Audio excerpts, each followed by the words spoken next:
واحب اهني حضرتك بعيد تحرير سينا وكل الناس اللي بيتفرجوا الله يخليكي، عليكم. كل سنه وانت طيب.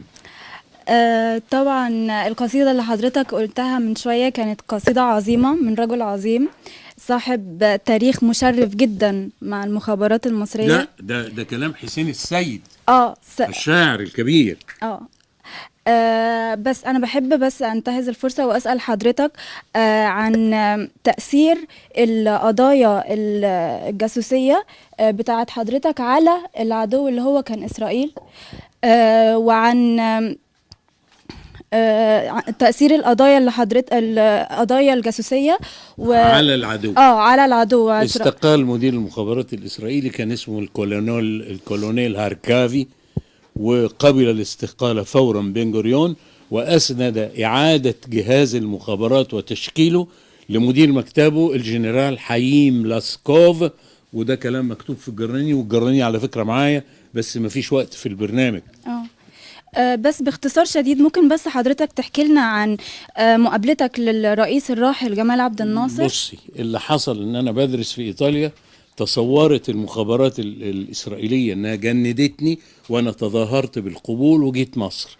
اتصلت بالسلطات واتصلت بالمخابرات العامة، شغلوا لي 3 سنين وبدأوا يتحركوا يمين وشمال، وهم أصحاب اليد الطولة في كل اللي حصل. أنا رجل وطني، إنما هم الأكفاء، هم المحاربين الحقيقيين، هم الأولياء الله الذين يحاربون من أجل مصر ويعملوا أعمال عظيمة جدا يا أولاد، ويختفوا وراء الحجب.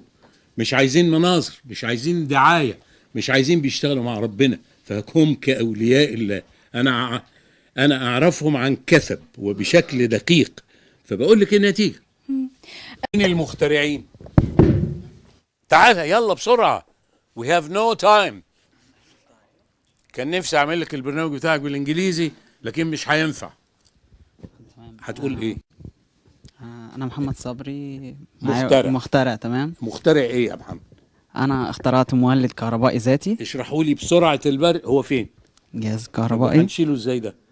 لا دي سهل الحمله، يعني حاجه علبه كده ضخمه. تمام، علبه ضخمه. إيه؟ هو بتعمل ايه؟ جميع المولدات الكهربائيه المعروفه بتولد كهرباء من حاجه حسب قانون بقاء الطاقه. طيب الوضع ده وضع حديث لانه هو من بترول. لا الجديد ان بتولدها من بترول، في طريقه التوليد. دي طريقه التوليد بتولدها من الشمس، طاقه من الشمس. تمام. انت بتعمل ايه؟ المولد ده مولد ذاتي، منه لنفسه، بشحنه تفريغ، مش محتاج اي حاجه. بيجيب الكهرباء منين؟ بيطلع الفولت، بيجيب الطاقه منين؟ بيجيب الكهرباء دي عن طريق بعض الدوائر الالكترونيه انا عاملها بطريقه معينه داخله يعني، فبيبقى عامله زي دايره مغلقه ما بتخليش الالكترونيات تخرج او تدي فرصه للالكترونيات انها تخرج. فبالتالي اقدر اتحكم في الفولت، اتحكم في الوات. بيوفر لي. نقدر الكلام ده كله الناس مش هتفهمه. تمام. يفهموا قله من الناس. تمام. اللي دارسين فيزيكس ودارسين كهرباء. اوكي. هل الجهاز ده ممكن نعمل بيه تجربه جوه الاستوديو دلوقتي حالا؟ تمام، هو جاهز. يعمل ايه؟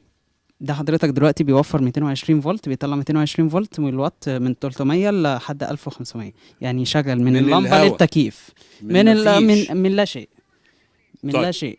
تمام. طيب الجهاز تمام شغل. واحنا في حد عامل صور، عامل رسم؟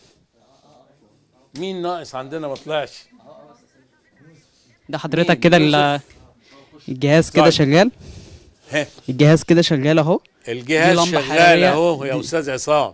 دي لمبه حراريه عاديه خالص، واللمبه دي عاديه. اللمبه حراريه علشان موضوع اللمبه الموفره، يعني في ناس اعترضت وقالت هو موفر بس، خاص بموفر بس، لا يقدر يشغل المروحه والتكييف والثلاجه. مره تانية في البرنامج وهنجرب ده وهنشرحه. ده احنا فهمنا جنرالي الفكره. تمام. اوكي. متشكر يا محمد. في عندنا مين؟ عندنا يوسف عزف اورج.